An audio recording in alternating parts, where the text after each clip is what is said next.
Olá, tudo bem? Você está na jornada de Gênesis ao Apocalipse. Esse é o capítulo 10 dessa jornada. Vamos ler hoje, iniciando por Gênesis 36. Lembrando que aqui nós fazemos 15 minutos de leitura bíblica diária e nessa jornada vamos completar aí a leitura da palavra como um todo em cerca de um ano. Então, fica comigo, acompanhe, porque não há nada mais transformador do que a leitura da palavra de Deus. Conhecereis a verdade e ela vos libertará. Aproveita e já dá um like aqui para me ajudar. Então é só dar um like e compartilhar esse canal com seus amigos, se faz sentido para você esse devocional bíblico, tá bom? Like, compartilhamento e vamos juntos nessa jornada. Gênesis 36. São estes os descendentes de Esaú, que é Edom. Esaú tomou por mulher dentre as filhas de Canaã, Ada, filha de Elon, Eteu, Oolibamá, filha de Aná, filho de Zibeão, o Eveu, e Bezamate, filha de Ismael, irmã de Benaiote. De Ada teve Esaú um filho chamado Elifaz, e de Bezamate lhe nasceu Reuel, e Oolibamá nasceu Jeus, Jalão e Corá. Estes são os filhos de Esaú que lhe nasceram na terra de Canaã. Esaú tomou as suas mulheres, os seus filhos e suas filhas, todas as pessoas de sua casa, seu rebanho, todo o seu gado, todos os seus bens, tudo o que havia adquirido na terra de Canaã, e os levou para outra terra, longe do seu irmão Jacó, porque os bens deles eram muitos, para habitarem juntos, e a terra de suas peregrinações não as podia sustentar por causa do seu gado. Então Esaú, que é Edom, habitou no Monte Seir. Esta é a descendência de Esaú, pai dos Edomitas, no Monte Seir. São estes os nomes dos filhos de Esaú: Elifaz, filho de Ada, mulher de Esaú; Reuel, filho de Bezamate, mulher de Esaú. Os filhos de Elifaz foram Temã, Omar, Zefô, Gaetã e Kenaz. Timna era concubina de Elifaz, filho de Esaú. Ela deu à luz a Amaleque. Estes são os filhos de Ada, mulher de Esaú. E os filhos de Reuel são estes: Naate, Zerá, Samá, Mizá, e estes foram os filhos de Bezamate, mulher de Esaú.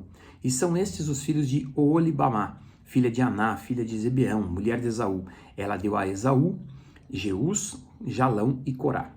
São estes os chefes dos filhos de Esaú: os filhos de Elifaz, o primogênito de Esaú, os chefes de Temã, Omar, Zefô e Kenaz. Corá, Gaetã, Amaleque, estes são os chefes que nasceram a Elifaz na terra de Edom, são os filhos de Ada. São estes os filhos de Reuel, filho de Esaú, os chefes Naate, Zerá, Samá e Mizá. Estes são os chefes que nasceram de Reuel na terra de Edom, são os filhos de Bezamate, mulher de Esaú. São estes os filhos de Oolibamá, mulher de Esaú, os chefes Jeus, Jalão e Corá. Estes são os chefes que descendem de Oolibamá, filha de Aná, mulher de Esaú. São estes os filhos de Esaú, isto é, Edom, e estes são os seus chefes. São estes os filhos de Seir, o Oreu, moradores da terra de Lotã, Sobal, Zibeão e Aná, Dizon, Ezer e Izã. Estes são os chefes dos Oreus, filhos de Seir na terra de Edom. Os filhos de Lotã são Ori e Omã, e a irmã de Lotã é Timna. São estes os filhos de Sobal: Avã, Alvã, Manaté, Ebal, Sefô e Onã. São estes os filhos de Zibeão: Aiá e Aná. Este é o Aná que achou as fontes termais no deserto, quando apacentava os jumentos de Gibeão, seu pai. São estes os filhos de Aná: Dizon e Oolibamá, filha de Aná. Estes são os filhos de Dizon: Endã, Esban, Itirã e Querã. São estes os filhos de Ezer: Bilã, Zaavã e Acã. São estes os filhos de Dizã: Uz e Arã. São estes os chefes dos Oreus: Lotã, Sobal, Zibeão e Aná. Dizon, Ezer e Dizã, estes são os chefes dos Oreus na terra de Seir. São estes os reis que reinaram sobre a terra de Edom, antes que houvesse rei sobre os filhos de Israel. Em Edom reinou Belá, filho de Beor, e o nome da cidade era Dinabá. Belá morreu e em seu lugar reinou Zobabe, filho de Zerá de Bonsra. Morreu Zobabe e em seu lugar reinou Uzão, da terra dos Temanitas. Morreu Uzão E em seu lugar reinou Hadad, filho de Bedad, e que derrotou Midian no campo de Moabe. O nome da sua cidade era Avite. Morreu Hadad, e em seu lugar reinou Sanlá. De Masreca morreu Sanlá, e em seu lugar reinou Saul de Reobote, junto ao Eufrates. Morreu Saul, e em seu lugar reinou Baal-Anã, filho de Aqubor. Morreu Baal-Anã, filho de Aqubor, e em seu lugar reinou Adar. O nome da sua cidade era Paú, e o da mulher era Metabel, filha de Matrede, filha de Mezaabe.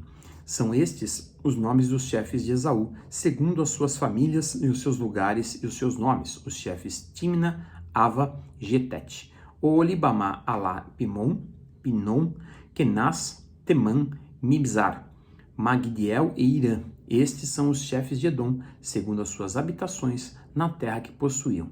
Este é Esaú, pai dos Edomitas. Gênesis 37. Jacó habitou na terra das peregrinações de seu pai, na terra de Canaã. Esta é a história de Jacó. Quando José tinha 17 anos, apacentava os rebanhos com seus irmãos, sendo ainda jovem, apanhava os filhos de Bila e os filhos de Zilpa, mulheres de seu pai, e trazia más notícias deles a seu pai. Ora, Israel amava mais José do que os seus outros filhos, porque era filho da sua velhice, e mandou fazer para ele, uma túnica talar de mangas compridas. E quando seus irmãos viram que o pai amava mais do que todos os outros filhos, odiaram-no e já não podiam falar com ele de forma pacífica. José teve um sonho e contou aos seus irmãos, por isso o odiaram ainda mais. E eles lhe disse: peço que ouçam o sonho que tive. Sonhei que estávamos amarrando feixes no campo, e eis que o meu feixe se levantou e ficou em pé, enquanto os feixes de vocês o rodeavam e se inclinavam diante do meu. Então os irmãos lhe disseram: você pensa que vai mesmo reinar sobre nós? Pensa que realmente dominará sobre nós? E com isso o odiaram ainda mais. E por causa dos seus sonhos e suas palavras, José teve ainda outro sonho, que ele contou aos seus irmãos, dizendo: sonhei também que o sol, a lua e 11 estrelas se inclinaram diante de mim. E quando José contou esse sonho ao pai e aos seus irmãos, o pai o repreendeu, dizendo: que sonho é esse que você teve?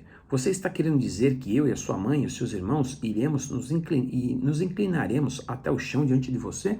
E os irmãos tinham inveja dele. O pai, no entanto, guardou aquilo no coração. E como os irmãos foram apacentar o rebanho do pai, em Siquém, Israel perguntou a José: os seus irmãos estão apacentando o rebanho em Siquém? Venha, pois, eu vou mandar você até eles. José respondeu: eis-me aqui. Israel continuou: vá agora e veja se está tudo bem com os seus irmãos e com o rebanho, e traga-me notícias. Assim que enviou ao vale de Hebrom, ele foi a Siquém. Um homem encontrou José, que andava errante pelo campo, e lhe perguntou: o que você está procurando? E ele respondeu: estou procurando os meus irmãos. Por favor, pode me dizer onde eles estão apacentando o rebanho? E o homem respondeu: foram embora daqui. Ouvi quando disseram: vamos a Dotã. Vamos a Dotã. Então José seguiu atrás dos irmãos e os encontrou em Dotã. De longe, eles o vieram e, antes que chegassem, conspiraram contra ele para o matar. E disseram uns aos outros: lá vem o sonhador, lá vem o grande sonhador. Venham, pois, agora e vamos matá-lo e jogar o corpo numa destas cisternas. Diremos que um animal selvagem o derrotou. Vejamos em que vão dar os sonhos dele. O devorou, desculpe. Vejamos no que vão dar os sonhos dele. Mas Rúben, ouvindo isso, livrou-os das mãos deles e disse: não lhe tiremos a vida. Rúben disse mais: não derramem sangue, joguem o rapaz naquela cisterna que está no deserto, e não lhe façam mal. E Rúben disse isso para o livrar deles, a fim de levá-lo de volta ao pai. Mas logo que José chegou a seus irmãos, despiram-no da túnica talar de mangas compridas que trazia, e o jogaram na cisterna. A cisterna estava vazia e sem água. E depois sentaram-se para comer, e levantando os olhos viram que uma caravana de ismaelitas vinham de Gileade. Seus camelos traziam especiarias, bálsamos e mirra, que levavam para o Egito. Então Judá disse aos seus irmãos: o que vamos ganhar se matarmos o nosso irmão e depois escondermos a sua morte? Venham, vamos vendê-lo aos ismaelitas. Não lhe façamos mal, pois é nosso irmão, é de nosso sangue. E os seus irmãos então concordaram. E quando os mercadores midianitas passaram, os irmãos de José o tiraram da cisterna e o venderam aos ismaelitas por 20 moedas de prata. e os ismaelitas levaram José para o Egito. Quando Rúben voltou à cisterna, eis que José não estava nela. Então rasgou as suas roupas e, voltando aos seus irmãos, disse: o rapaz não está mais lá, e agora o que vou fazer? Então pegaram a túnica de José, mataram um bode e molharam a túnica no sangue. E enviaram a túnica de mangas compridas ao pai com este recado: achamos isso, veja se é ou não a túnica do seu filho. Ele a reconheceu e disse: é a túnica de meu filho. Um animal selvagem o devorou. Certamente José foi despedaçado. Então Jacó rasgou as suas roupas, vestiu-se de pano de saco e lamentou seu filho, o filho, durante muitos dias. E todos os seus filhos e todas as suas filhas vieram para o consolar. Ele, porém, recusou-se ser consolado e disse: chorando descerei à sepultura para junto do meu filho. E continuou a chorar pelo filho. Enquanto isso, no Egito, os midianitas venderam José a Potifar, filho de Faraó, oficial de Faraó, comandante da guarda. Gênesis 38. Aconteceu por esse tempo que Judá se afastou dos seus irmãos e se hospedou na casa de uma adulamita chamada Irã. E ali Judá viu a filha de um cananeu chamada Sua. Ele a tomou por mulher e teve relações com ela. A mulher ficou grávida e deu à luz a um filho, e Judá lhe deu o nome de Er. Ela ficou grávida outra vez e deu à luz a um filho, a quem ela deu o nome de Onã. Mais uma vez ela ficou grávida e deu à luz a outro filho, a quem ela chamou de Selá. Ela estava em Quezibe quando o teve. Judá tomou uma esposa para Er, o filho primogênito. O nome dela era Tamar.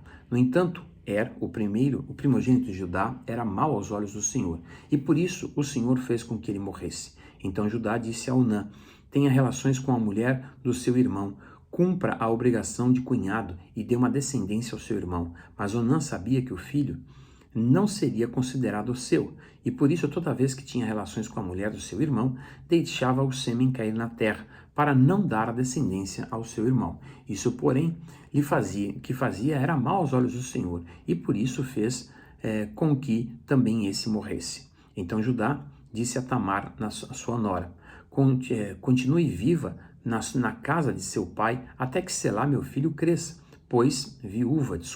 Na casa de seu pai até que meu filho cresça. Pois Judá pensava assim: é para que não morra também este com os seus irmãos. E assim Tamar se foi, passando a morar na casa do seu pai, do pai dela. Algum tempo depois morreu a mulher de Judá, que era filha de Sua. E quando terminou o período de luto, Judá foi até onde estavam os tosqueadores e suas ovelhas, em Tímina, ele e seu amigo Ira, o Adulamita. E alguém foi dizer a Tamar: eis que o seu sogro está a caminho de Tímina para tosquear as ovelhas. Então ela tirou as suas roupas de viúva e, cobrindo-se com um véu, se disfarçou e se sentou à entrada de Enaim, no caminho de Tímina, porque ela sabia que Selá já era homem e ela não lhe havia sido dada por mulher. E quando Judá a viu, pensou que se tratava de uma prostituta, pois ela havia coberto o rosto. Então se dirigiu a ela no caminho e lhe disse: venha, quero ter relações com você. Aconteceu que ele não sabia que ela era a sua nora. Ela respondeu: o que você me dá para ter relações comigo? E ele respondeu: eu mando para você um cabrito do meu rebanho. E ela perguntou: você deixa comigo alguma garantia até mandar o cabrito? E ele respondeu: que garantia posso deixar com você? E ela disse: o seu selo, o seu cordão e o cajado que você tem na mão. E ele lhe deu os objetos, teve relações com ela, e ela ficou grávida dele. Tamar se levantou e foi embora, tirou o véu e pôs outra vez as suas roupas de viúva. Judá enviou um cabrito por meio da Adulamita, seu amigo, para reaver a garantia que tinha deixado com a mulher, mas ele não a encontrou. Então o amigo de Judá perguntou aos homens daquele lugar: onde está a prostituta cultual que costumava ficar junto ao caminho de Enaim? E responderam: aqui não havia nenhuma prostituta cultual. E ele voltou a Judá e disse: não encontrei a mulher, e além disso, os homens do lugar me disseram que lá nunca houve nenhuma prostituta cultual.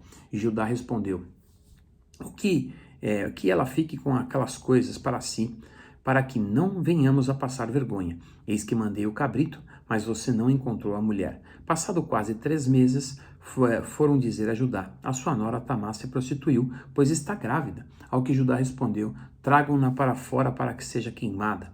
E quando a estavam trazendo para fora, ela mandou dizer ao seu sogro: estou grávida do homem a quem pertencem essas coisas. E disse mais: Veja se reconhece de quem é este selo, este cordão e esse cajado.